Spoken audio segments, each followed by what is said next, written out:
Hello, everybody, and welcome to the Hole in One Show podcast. I am your host, Dave Schultz. Welcome in. We are just over 2 weeks away from filming Season 5 of the Hole in One Show. I'm going to take you through here the rundown of the shows and also the qualifying dates. Here it is. The first show is going to be Maple River. Second show, Fargo Country Club. Then the Fargo Open. We're going to be qualifying at Sweet Shots. The Club Challenge, Moorhead Country Club is in to defend their title. We have to find another country club to take them on. Then the Junior Championship, Leonard, the North Dakota 9-hole, the Veterans Golf Association, Riverwood, the Bismarck Show, and then the Season 5 Championship. New this year in Season 5, we're going to be filming all 9 episodes in one day on September 17th at the Fargo Country Club, the beautiful 7th hole. It's going to be a beautiful venue. We were out there yesterday doing some testing with the TrackMan and just seeing how the ball looked against the trees. It is going to be great. And if it's blowing 30 miles an hour, we'll at least have some protection from the trees.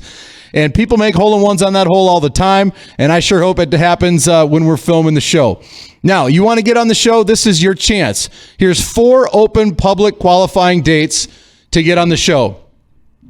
This coming Monday, Labor Day, September 4th, we're going to be at Maple River Golf Club in Mapleton from 2 to 5. They have the Labor Day big tournament out there, so that's perfect. 2 to 5, we'll have the qualifier. Now, that qualifier will be on the 9th hole where we filmed the first 4 seasons of the show.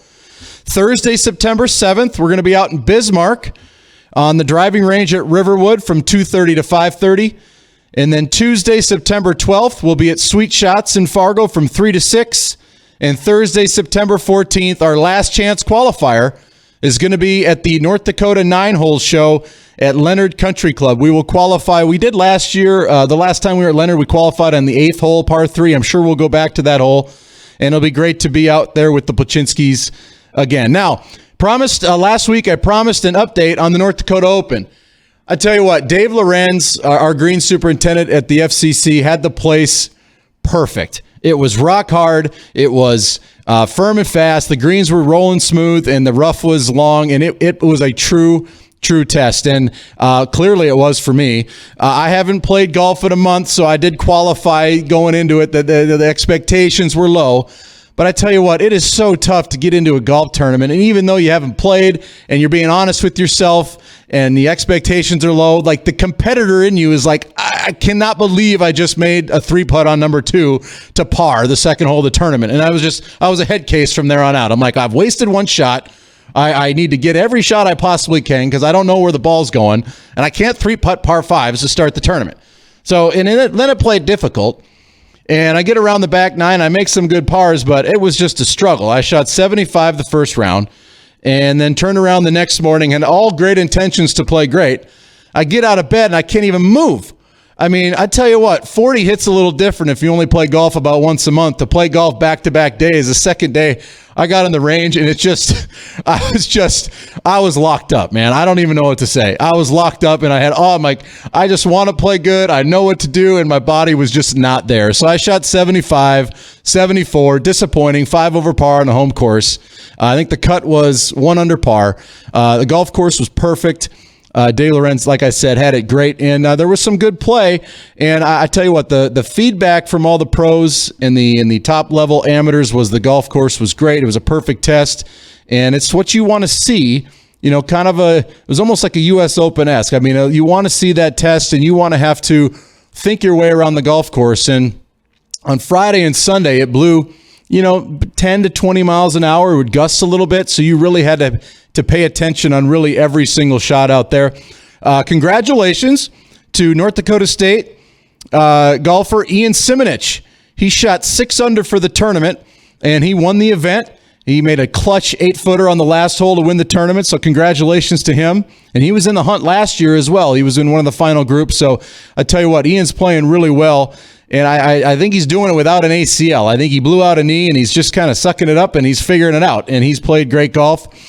And then our professional champion was Andre Metzger. This guy is no stranger to the winner's circle, for sure, on the mini tour level. He Monday qualifies a lot for Corn Ferry Tour events, and he actually Monday qualified into the Waste Management this past February. But this was Andre's 4th time winning the Bobcat North Dakota Open, third time in the last 4 years. So he definitely knows where to hit it around that golf course, and he had a 3-shot lead coming in the last hole.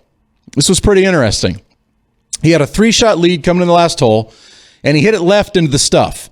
Now, we put the penalty area up near the fairway because we have some erosion. We're going to call that penalty area. It has a little bit of a Pete Dye look from the tee.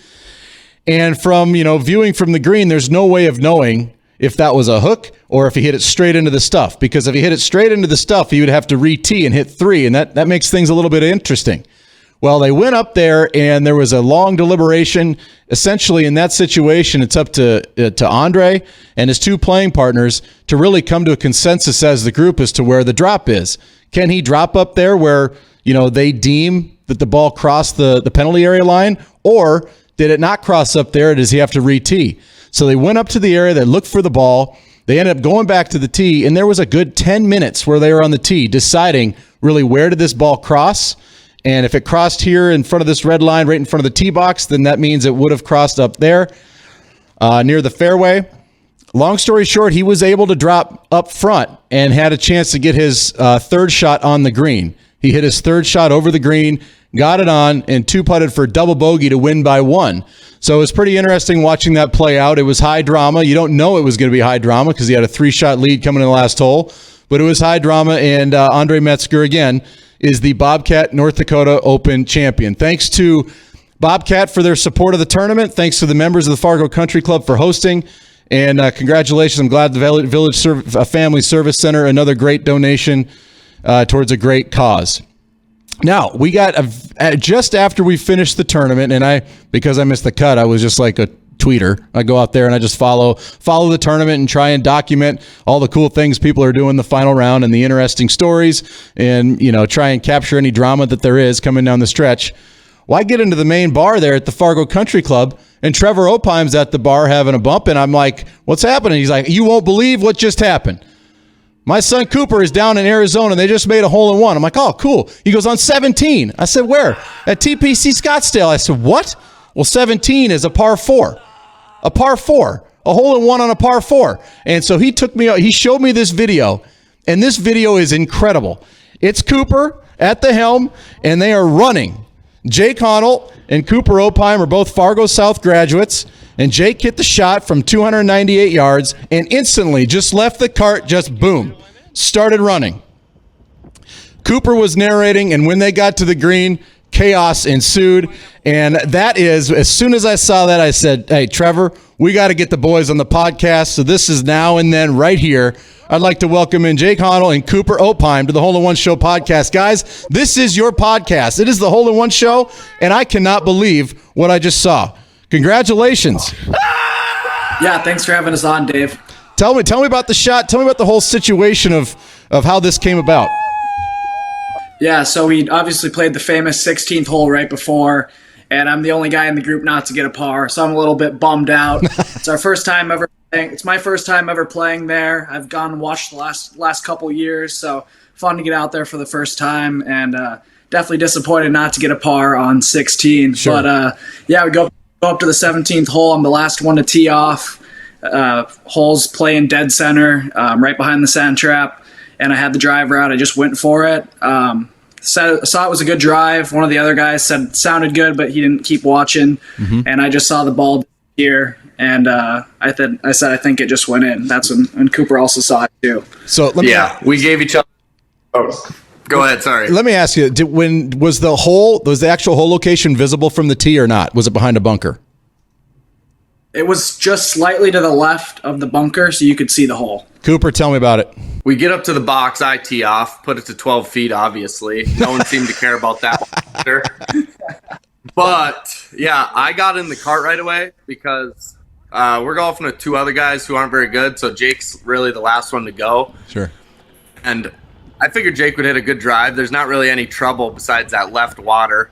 And so I see him hit, and then I look at the ball, hits before the green, and then I saw it disappear, and then I look over, and Jake has the look in his eyes, and we both were just like, let's go. Like, this might be magical. And so you took off. Jake, I don't know about your workout routine, but 298 yards is not like that's not, around a corner. Yeah. You got to go. And did you hump it the whole way? Yeah, I think part of the video, you can see I run over towards Cooper's car. It's like, man, can I hop in with you guys? I'm getting exhausted here. And he said, no, you got to just keep running this thing out. Oh my gosh! So so you get up to the green, right? And you don't see the ball, and you narrate that. We might have a hole-in-one on a par 4. It's nowhere. It's nowhere. Then you run up to the hole, and it's just chaos. How much fun was that? Nowhere. Just elation. Yeah, it was so fun. We've been having a good time being out there, but you start to get to the end of the round, the heat starts getting to you a little bit, and just being in the moment, celebrating with the guys, it was so much fun. So, obviously that's the home of the famous Waste Management Phoenix Open. And obviously it's a huge infrastructure for the tournament in February. Is there anything in place right now, or is it just a wide open golf course? It's wide open. I don't think they set up the stands and stadiums for another couple months now. Mm-hmm. That's when they start charging the real money, when the weather's real nice then. But we played it in the middle of the summer. It's still a very nice conditioned course. They just punched the greens, but they micro punched them, so greens were rolling at 12s. It was a beautiful day, minus the 110-degree heat. Yeah, so let's talk about the heat. What's it like playing golf in Arizona this time of year? You guys are Fargo South grads. You all are also NDSU grads. You lived together, like you told me off camera, for a couple of years as roommates, and now you're roommates down in Arizona. What's it like playing golf in Arizona in the middle of the summer, and what are the rates? Because I know the rates are ridiculous in the winter. What is it like right now? Yeah, rates are still a little bit higher than they were the past couple summers. I think golf's just gotten to be such a popular sport that so many people have picked it up. Coop has a pass out there at TPC, so we got it for a discount of around $90, but normally it's about $210 to play it right now. So rates are still up there a little bit. It's not like playing golf in Fargo, but we try and get out as much as we can and bear through the heat to go out and play some golf. You guys like living down there? Yeah, it beats shoveling snow every weekend. Yeah, yes, it does. Let's talk about the post party. I mean, when you make a 1 on a par 4, so you obviously played 18. You went in. What did you do? Did you tell the golf shop? What was your first step? You send a text to your dad. I'm sure your phones were blowing up for the rest of the night. They probably still are. But let's talk about what happened after the 1.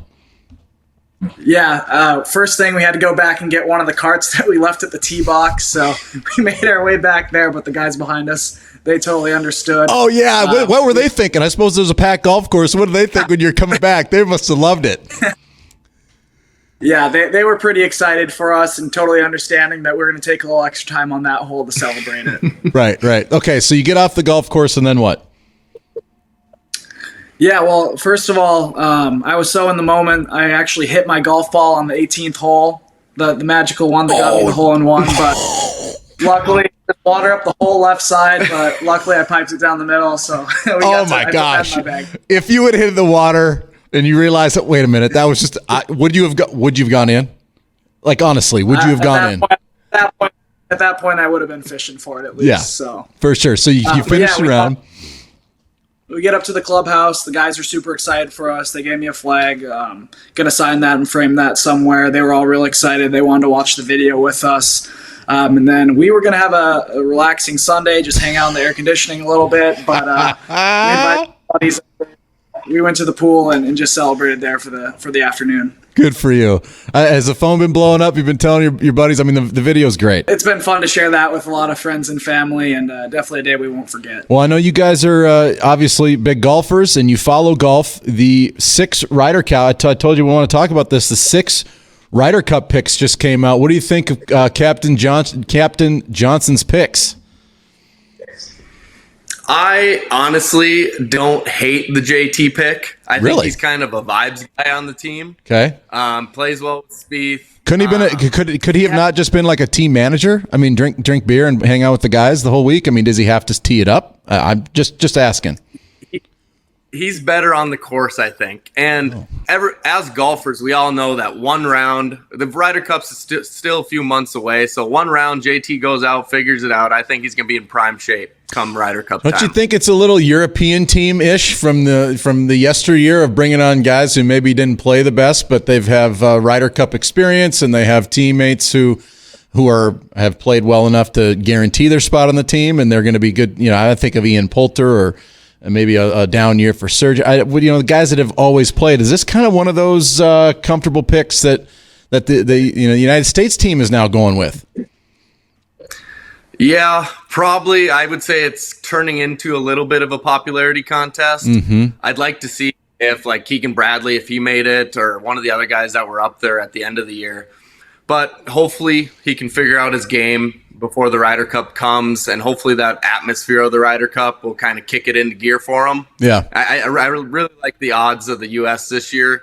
European team looks good, but USA. Yeah, you got it. Absolutely. So are you guys more Ryder Cup guys or Masters? I mean, I think it's one or the other. I mean, nobody's going to say, the Puerto Rico Open's their favorite. I mean, is it Ryder Cup or the Masters for you guys?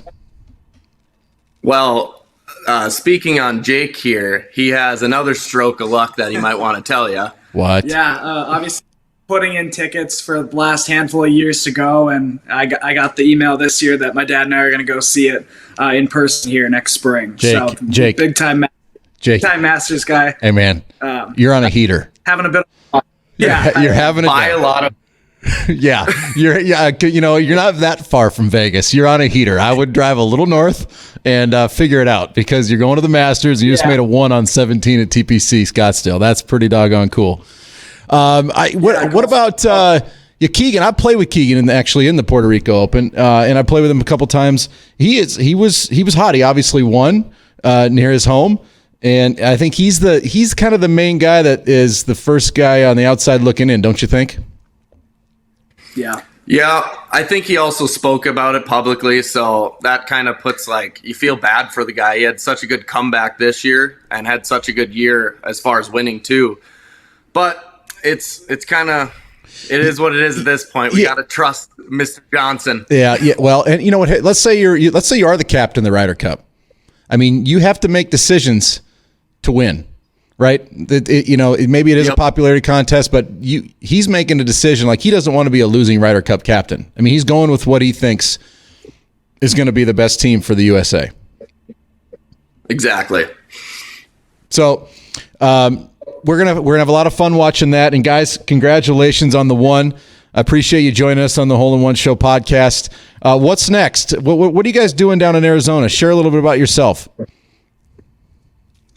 Yeah, we both decided to move out here after college. We just graduated from NDSU and just wanted to switch it up and try living down here. We both had good opportunities to come work down here, and we've had a great time. So playing a lot of golf, hanging out at the pool. We're ready for football season. We're both locked into that, so we'll be spending a lot of time on our couch here in the next few weeks. That's right. It starts this week. I've got my TCU shirt on here, my horn right here. My Horned Frogs, they take on they're taking on a home game against Colorado. They're hosting Prime.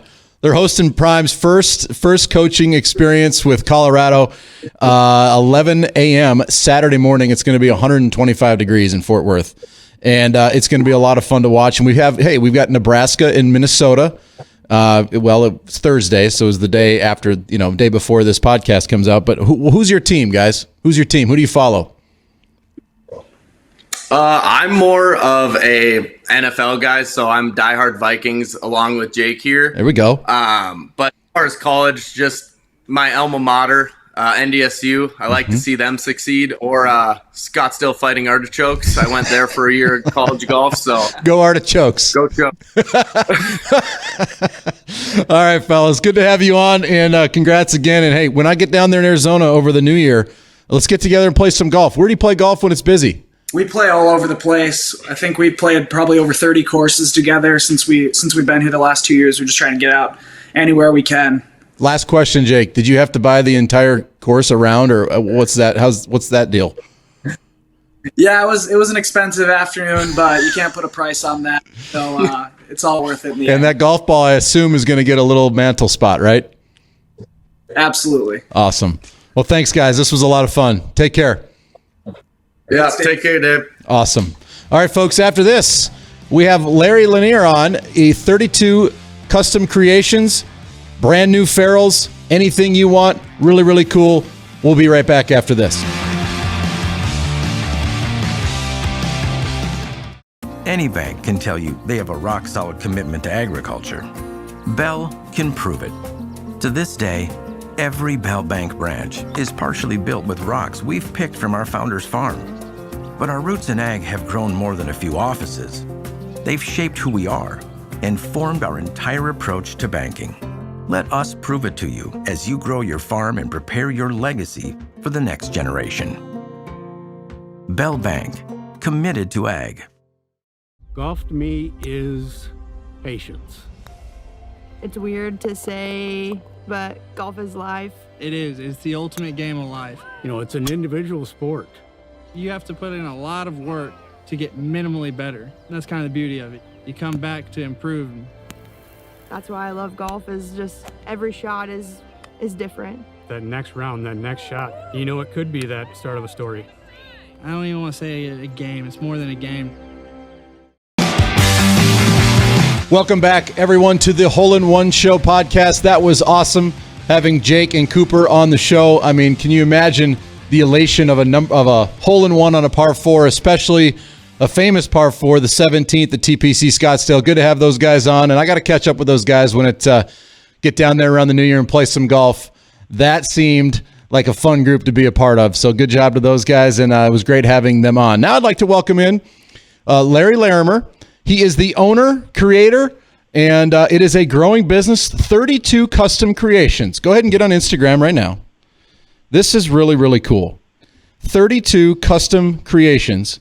Larry and I connected, you saw the Hole in One show, and he connected with me, and we started talking and looking at how cool these ferrules are. He makes these custom ferrules. And I joke with him, he sent me some samples in like a tackle box. And I don't know if he knew this or not, but I'm a TCU Horned Frog, and there was like the Oklahoma Sooners, Oklahoma State, Texas Tech. I was like, this is great, but man, well, come on, I need my Horned Frogs. No, but this is this is really cool, and I'd like to welcome in Larry. Larry, welcome to the Hole in One Show podcast, bud. Well, hello, Dave. I appreciate you having me on, and it's an honor, and glad you like the stuff. I'll be sure to get something that's a little bit more suitable for you as far as your team. Larry, you got a really cool story. Talk about where this business. You're in North Dakota. How'd you find yourself in Western North Dakota? Well, I moved up in 10 with the oil and gas industry, and put in some roots out there west of Killdeer. Fell in love with the place, and I've been out here since 10. Put some roots down west of Killdeer. I got kids going to Killdeer school, and okay. I'm proud to be a North Dakotan, as long as you guys will have me. Well, talk about this business. This is interesting. You're 6'8", and from my understanding, you wanted to build some clubs for yourself, and you just happened to fall into the club building business. Yeah, it was actually my son who kind of started this all off. I've had a passion with golf for a long time, and it kind of fell away for a while. And I caught wind that my son wanted to join the golf club in Killdeer. And I thought, well, this is awesome. My dad golfed. Actually, I have his clubs.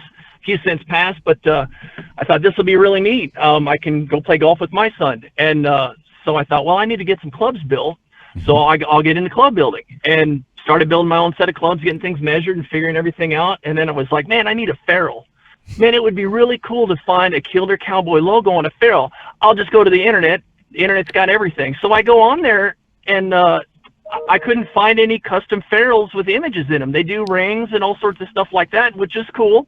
And I thought, man, why don't they make this? So after staring at my pickup truck, the dash has got colored plastic all over in it. And I thought, well, I'll figure it out. And so here we are. I got it figured out, started putting them on my son's clubs and mine. And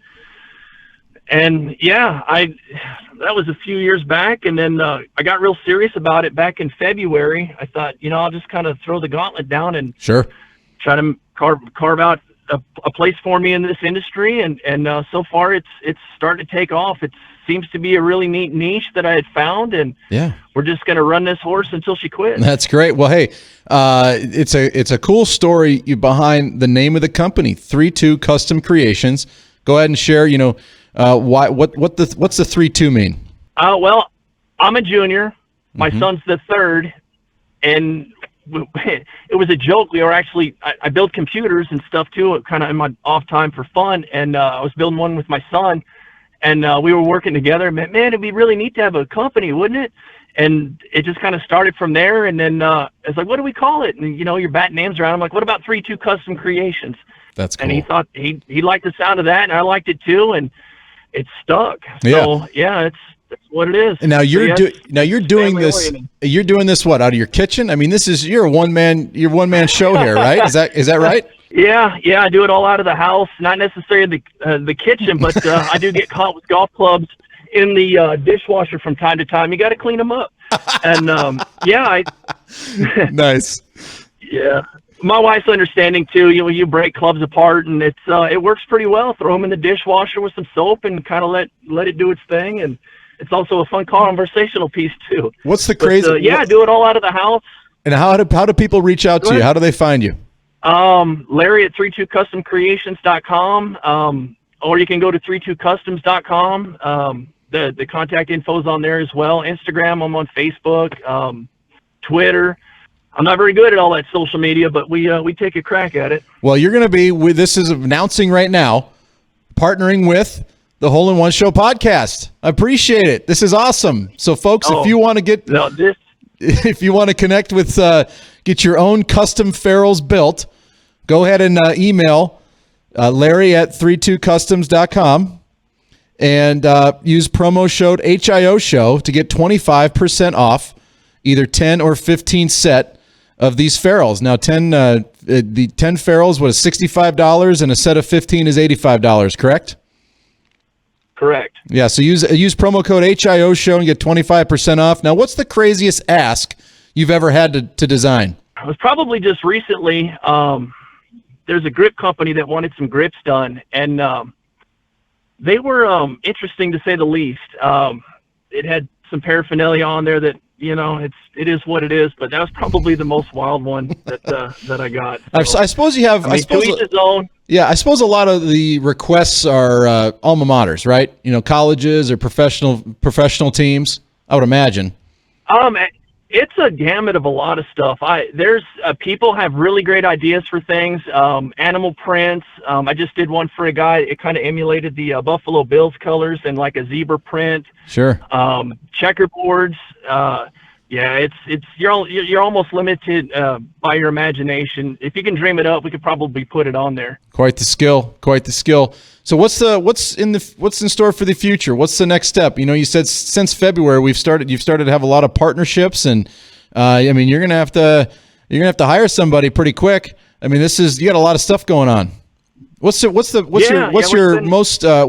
most exciting partnership that you've put together so far? Other than the Hole in One Show, Dave? Yeah, other than the Hole in One Show podcast. Yeah, you got it. I would say probably Birdie Golf. Okay. That was a pretty interesting one to get wrapped up with. Really excited to get started with those guys. I sent them some samples, and then a few days later they called me and told me that half the samples were sold already and we needed to get some more out there. So that's probably the most exciting one that I can think of offhand. Yeah. But yeah, there's a lot going on. Partnered with some guys out in Southern California, Florida, here at home. It's getting off the ground. I love the connection with you and your son. You guys can share this, and I think you'd mentioned you hope he gets into it a little bit. Take it over one day. Is that the plan? What year is he in school? He's a sophomore now. Yeah, I do my best not to push it on him. Mm-hmm. I hope he kind of takes to it organically. You don't want to force anything on anybody. Plus, he's real busy at school, and all the sports and extracurricular activity he's involved in. So it's maybe we're hoping he comes around, but Well, Larry, fellow North Dakotan, this is cool. This is really cool, and I tell you what, you got plenty of time in the winter to build these ferrules, right? So. Let's get Larry some orders, and again, use promo code HIO show and get 25% off some custom ferrules. Reach out and connect with Larry. Hey, thanks for being on the Hole in One Show. This was fun. It was a pleasure, Dave. I look forward to doing it further. You bet, bud. Thanks a lot. All right, folks. Now I want to preview a segment we are going to start next week on the Hole in One Show podcast. We're going to call it. We got to figure it out. So, Foamy Football Friday, something like that, maybe. A buddy of mine, Casey Crumwoody, we played high school football together. I was a quarterback. He was a wide receiver. He was wide receiver one. Best hands I've ever played with than anybody. You throw anything in his vicinity, he was catching it. And he's a big Nebraska Cornhusker fan, and I'm obviously a big TCU fan. So we're going to talk some college football at the end of each podcast going forward during the football season. We'll give you some picks. I think TCU this week I think they're a 20-point favorite. I don't know. I mean, I think there's like 56 players who transferred in to play for Prime. Who knows? I mean, 20 points. Obviously I'm for the Frogs, but there is such an unknown with the Buffaloes with Prime at the helm. It's going to be very interesting to watch this first week. And so we're not going to start the football segment of the Hole in One show quite yet. We need a week to really see the landscape of college football. The Cornhuskers, they are at Minnesota on Thursday, so that'll be a huge opener. Can't wait to watch that. And then we have the Frogs and the Buffaloes at TCU on Saturday at 11 o'clock Central. So Casey Crumwoody is going to be my guest every podcast, at the end of every podcast, going forward for the football season, and we're going to just have a lot of fun. We're going to probably go, have a beer afterwards. I mean, it's called Filming Football Fridays, right? So it's kind of a rule. I mean, it's a rule. And so it's going to be fun to have Casey on, and we're just going to keep having fun, bringing new stories to you, whether it's golf or football or interesting stories like a hole-in-one on a par 4 or a really cool new business based out of Killdeer, North Dakota with 32 custom creations. Thanks again for being with us on the Hole in One Show podcast, and we can't wait to see you next week.